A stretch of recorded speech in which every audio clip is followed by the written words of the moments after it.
Hello and welcome to the Manage Self Lead Others podcast, mainly for experienced and aspiring people managers. I'm your host Nina Sunday, and this is the show to help you explore ways to become the best version of yourself at work as a manager. Each episode you'll hear from some of the brightest business minds on the planet who share your passion to elevate and transform team culture. They'll share insights in self-leadership and leading others. Together, we can make workplace culture better. Are you ready? Because it's time to manage self, lead others.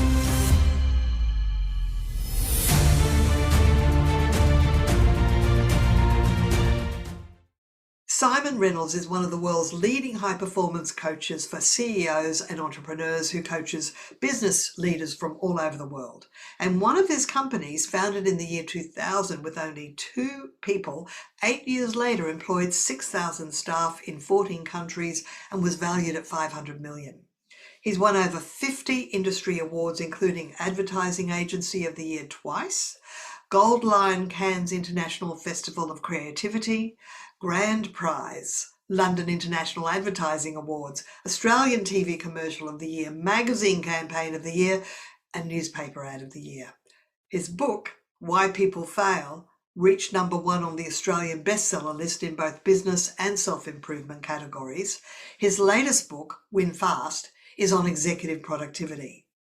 With Simon's incisive thinking and brilliant business mind, he mentors CEOs and entrepreneurs from all over the world from his homes in Los Angeles and Sydney. Welcome, Simon. You're a coach to CEOs and senior leaders. What's one mistake you find managers doing that, if they didn't do, would make a positive difference to team effectiveness? Well, that is a terrific question, which managers should be asking themselves all the time. I would say channel capacity. So in my opinion, the greatest mistake, which leads to a whole raft of mistakes, is trying to do too much.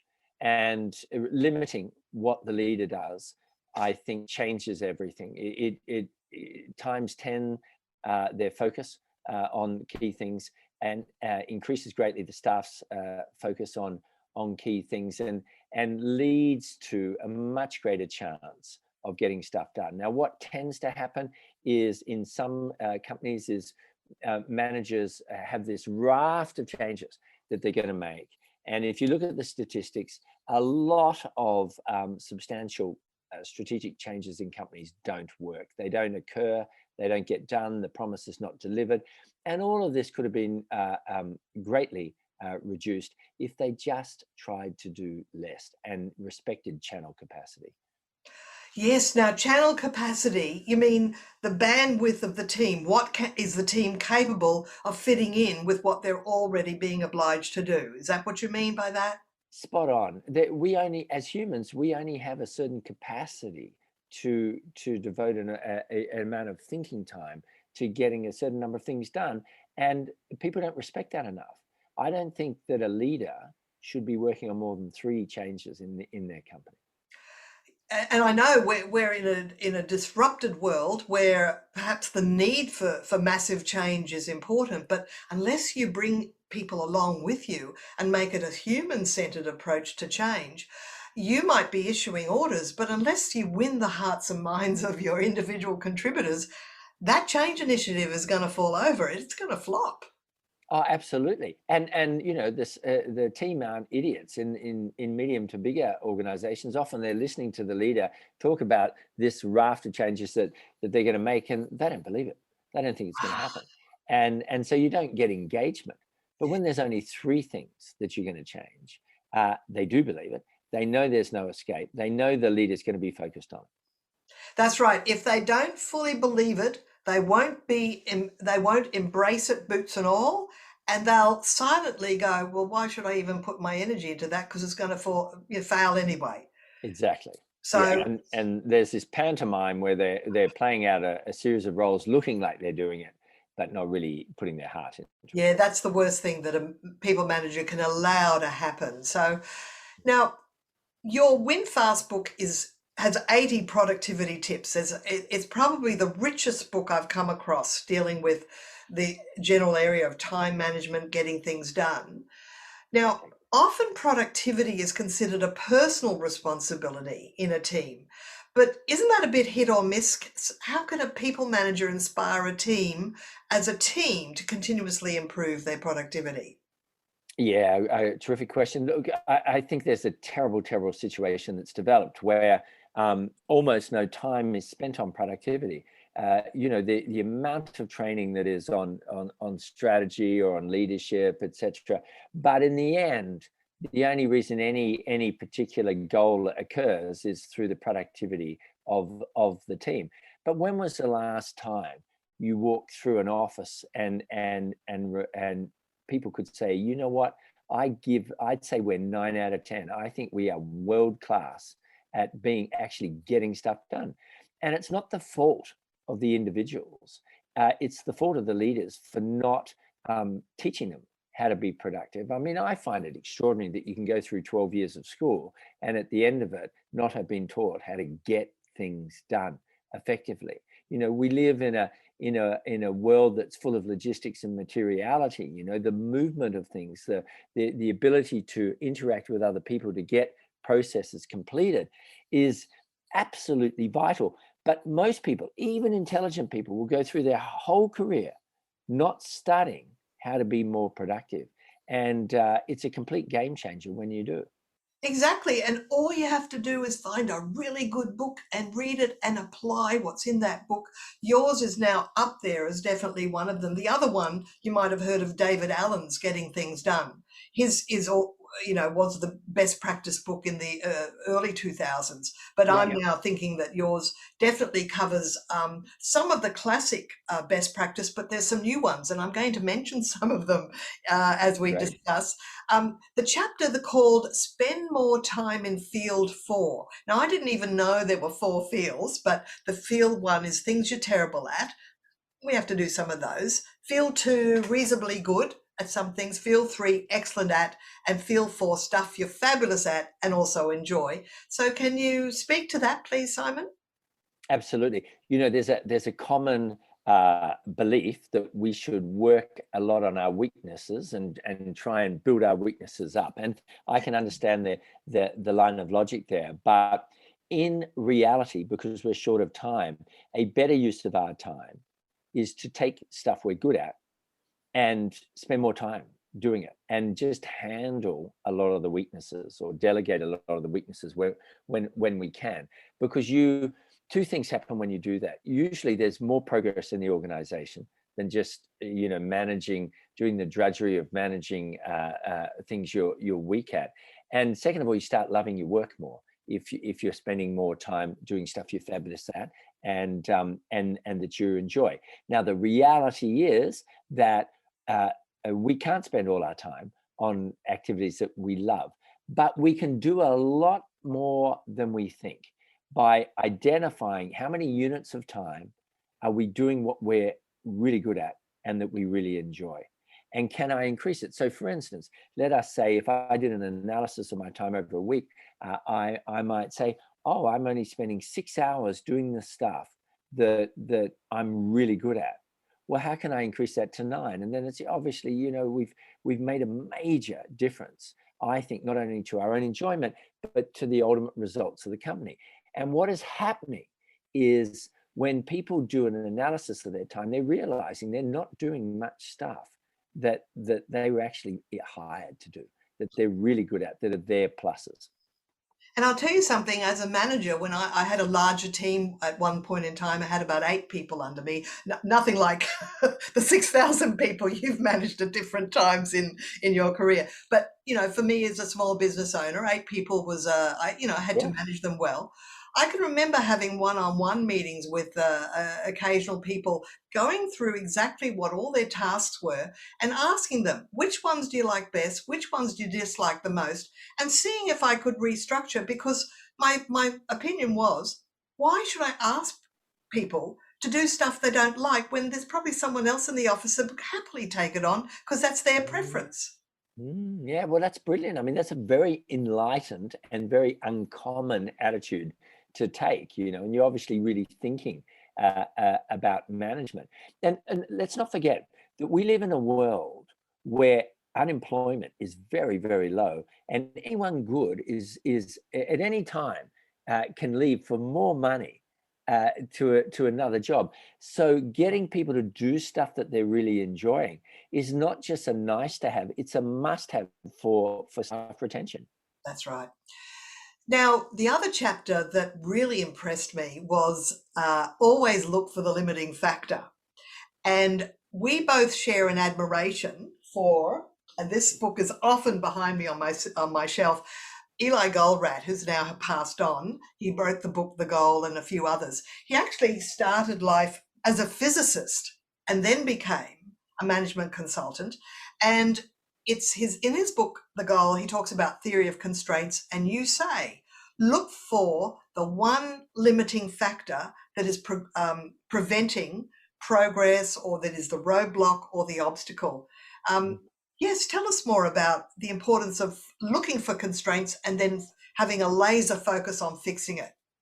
Yeah, well, it's so great to talk to another fan of Goldratt because it's such a simple principle, but it changes everything and simplifies management to a great degree. There's so many managers that are just overwhelmed with what to do, and this really crystallizes their next steps. And as you've done a good summary of it, really, it's little more than, but also enormous in its implication than these steps. Number one, identify the key constraint in every situation. Let's take a factory, or let's take a company. There's one bottleneck. There's one thing that's slowing people down. It could be we don't have the right product, we don't have the right distribution, we don't have the right staff. On a factory line, there's a certain point that's not working. So number one, identify the constraint. Number two, in essence, there's I think 5 steps, but in essence, devote all resources, go overboard attempting to fix that constraint. So don't just say, oh, it's a constraint we need to fix, but put the full power of the organization to eradicate that constraint. And then once you've done that, look for the next constraint. And there is always a next constraint. And you can simply run your whole organization doing this, knowing that you really are spending the time on the most important thing every time, and that you're creating this continual loop of excellence that will really change the profitability of the company.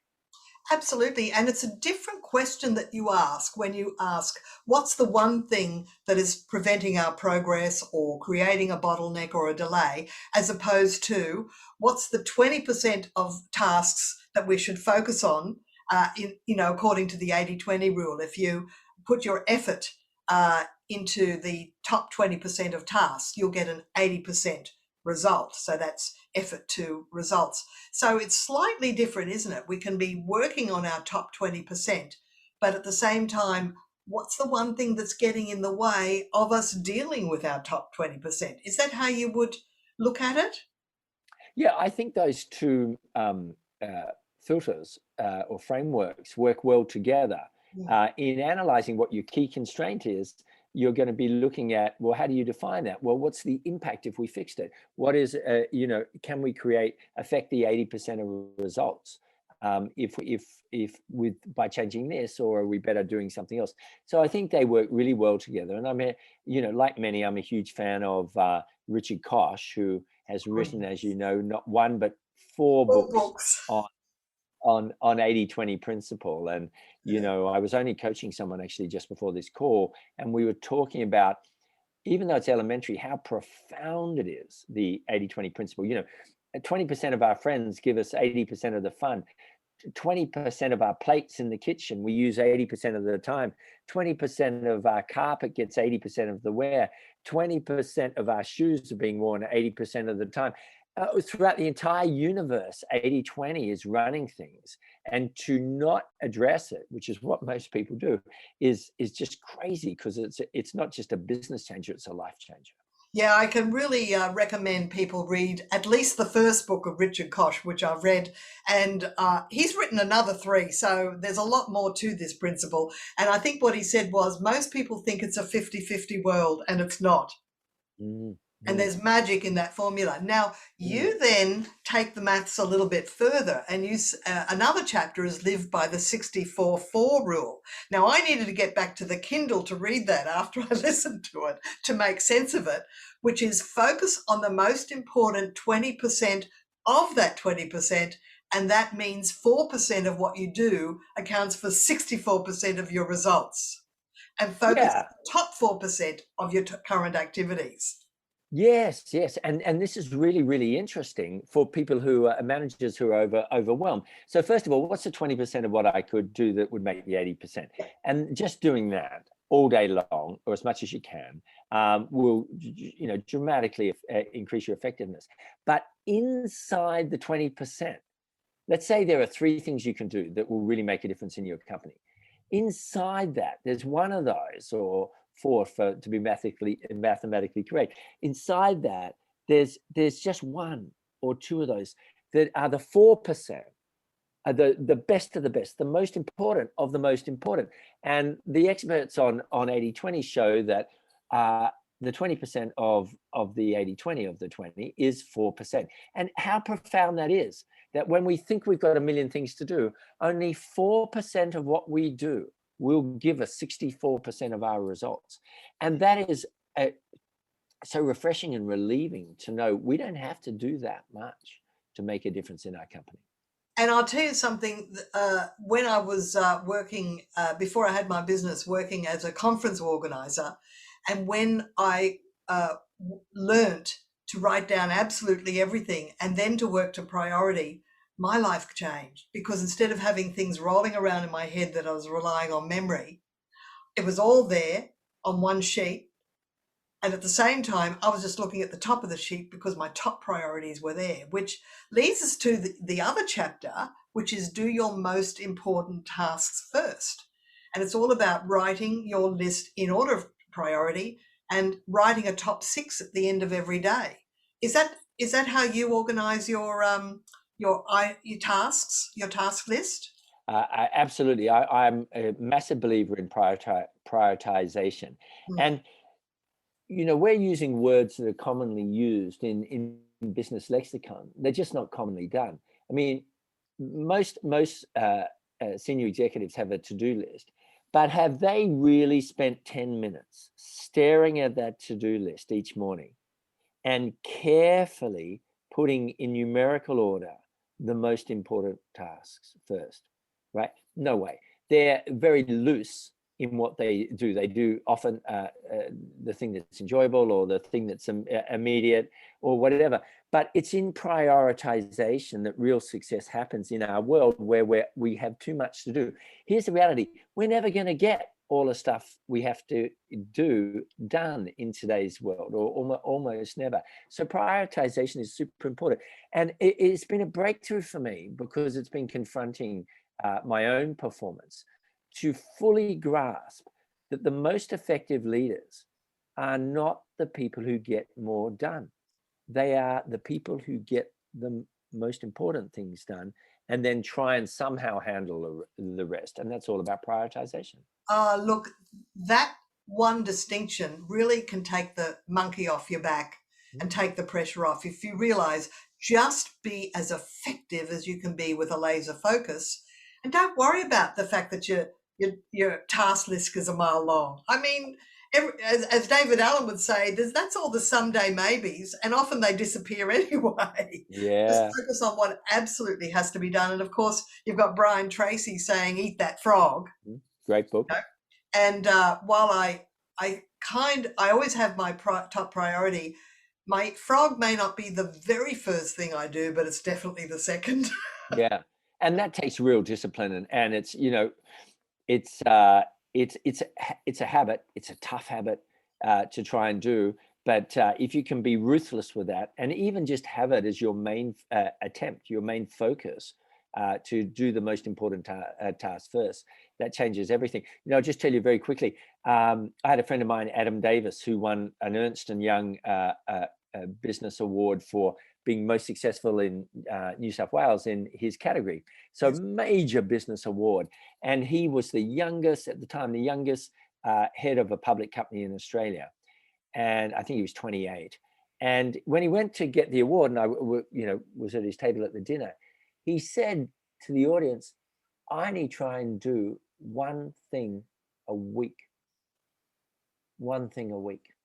And if I do that, I've done at least 50 major things for my company in a year. And here's a person who had used that philosophy to great success.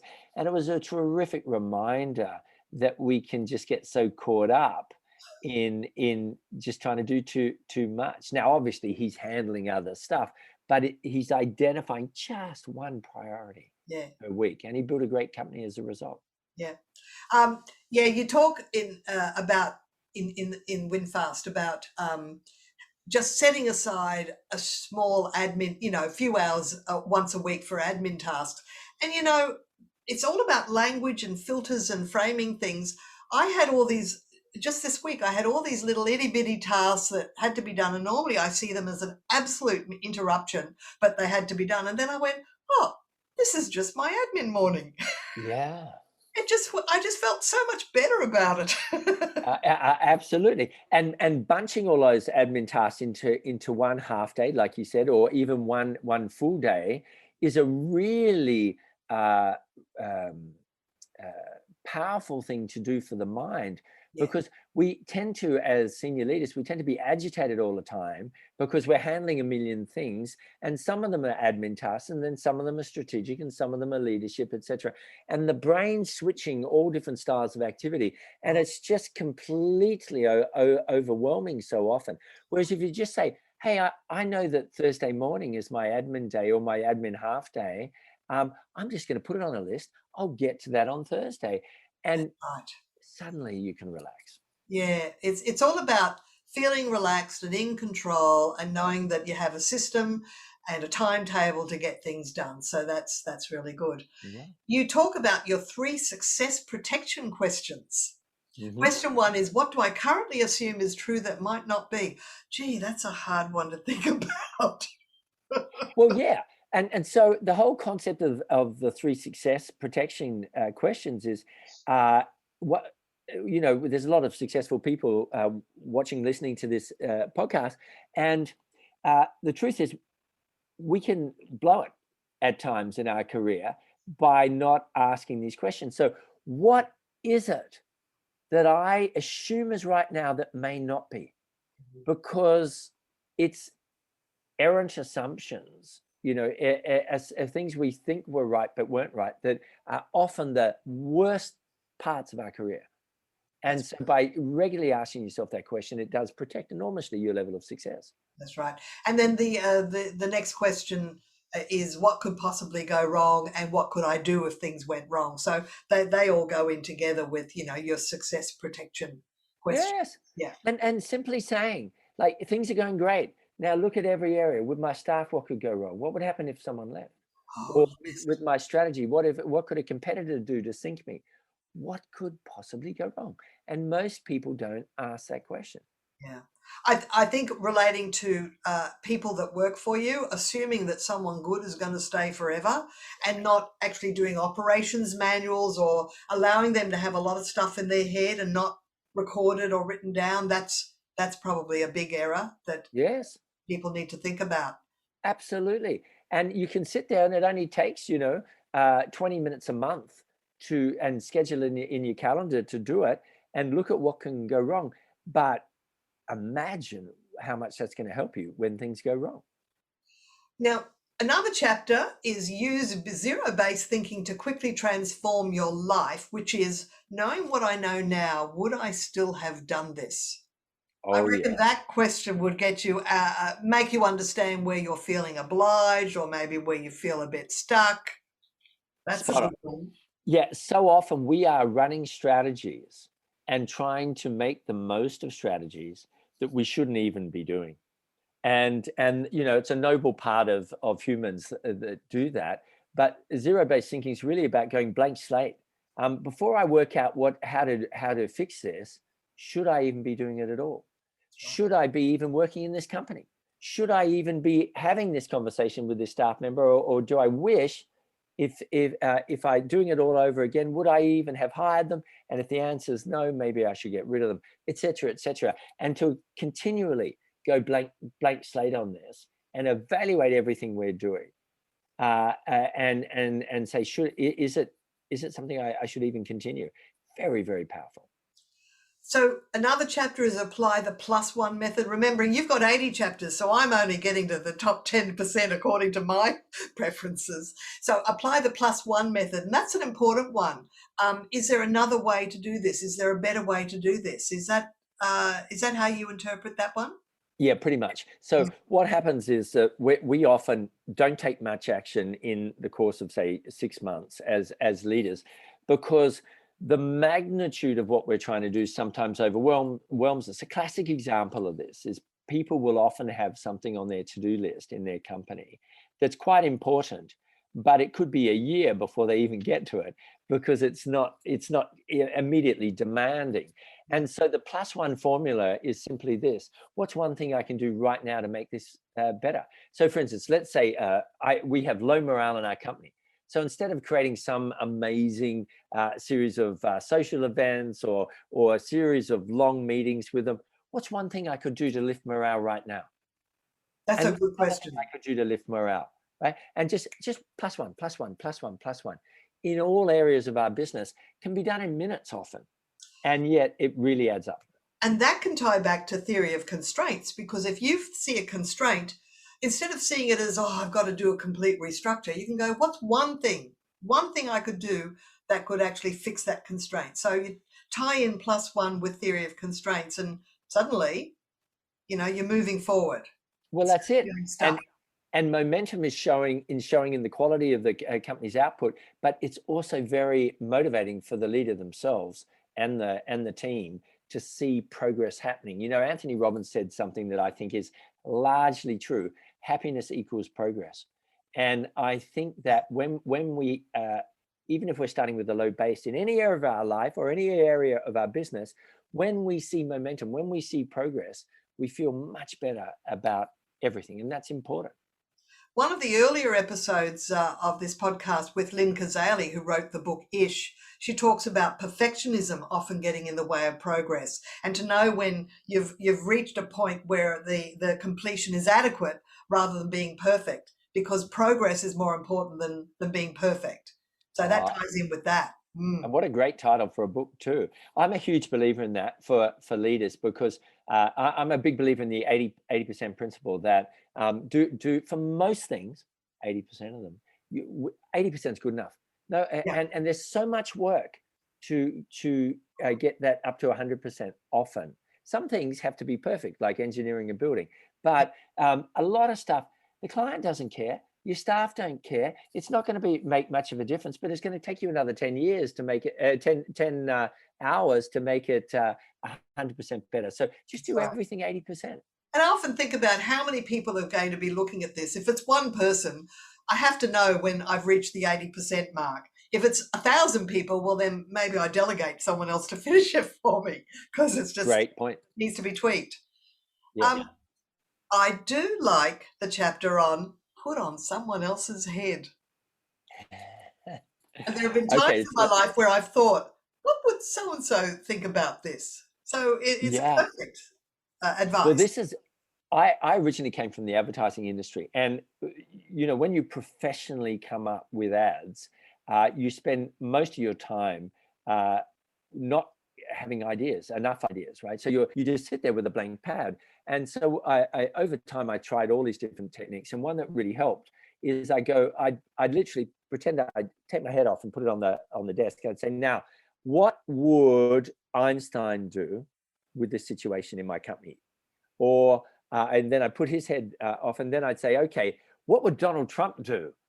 For better or worse? Well, how would he solve this?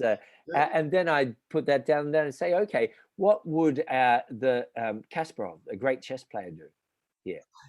And so by doing that, just over the course of half an hour and spending 5 minutes pretending you're those people, it enables you to access different ways of thinking as you imagine they think.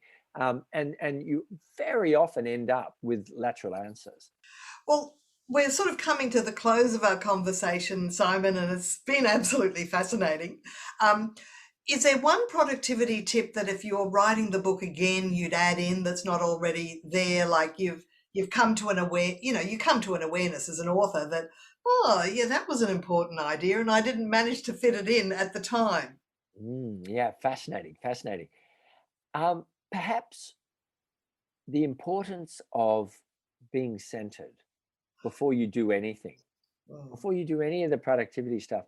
Can you just take, 5 or 6 deep breaths, settle yourself, and just take a moment to center yourself? Because I think the difference in our effectiveness as a manager or a leader when we're centered versus attempting to do the same things when we're not centered is an entirely different result, a much better result. And perhaps I'd add a whole section on how to be centered. I think that state management is Mm. very underestimated inside workplaces. That you take some people might say he's the best business person in the world currently, Bezos, and Jeff Bezos, certainly the richest person currently, but there would be varieties in his state where some days he'd be driving home and he'd go, I wasn't that good today. So if the world's best businessman also has state variance, then we all do. So how do we make sure we're in the best state of mind? That's something most people aren't even asking, but it leads to a tremendous improvement in output. Mm. Well, Simon, I just also want to share with you, I've attended your Business Accelerator some years ago, and the one thing that always springs to mind when I think of you is own the indecision period. This is a sales tactic that you told us. We're sort of touching on not something that was in WinFast, but I just wanted to acknowledge that owning the indecision period, in other words, you send a quote or a proposal or an action plan to a potential new client and you're waiting for them to make a decision. Even if you do follow up or stay in touch, just to keep sending them new information that's relevant and appropriate so that they're not actually persuaded or wooed by a competitor that just happens to come along when they're ready to buy because they just forgot how good you were. Absolutely. We put all this effort and money and time into acquiring the lead. We put all this effort into doing the proposal. And then at the very moment that they're making a decision, we barely do anything. We send an email like, hey, if you've got any questions, just let me know, or stuff like that.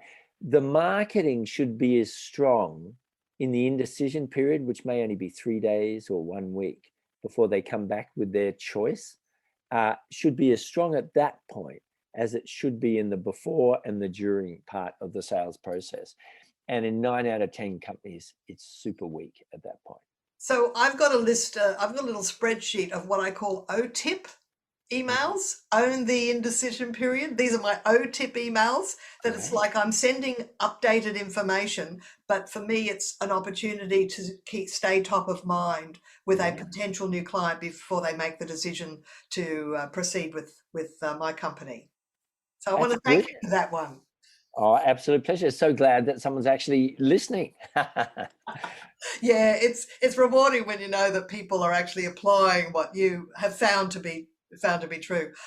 Well, Simon, thank you so much. I think this episode has definitely touched on some terrific points that will help everybody's productivity and processes. So thank you for your generous time today.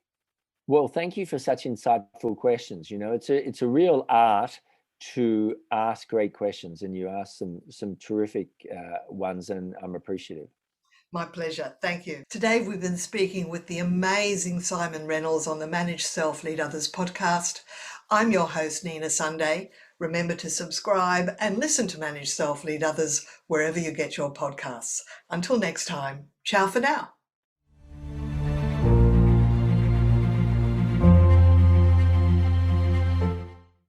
This podcast is a part of the C-Suite Radio Network.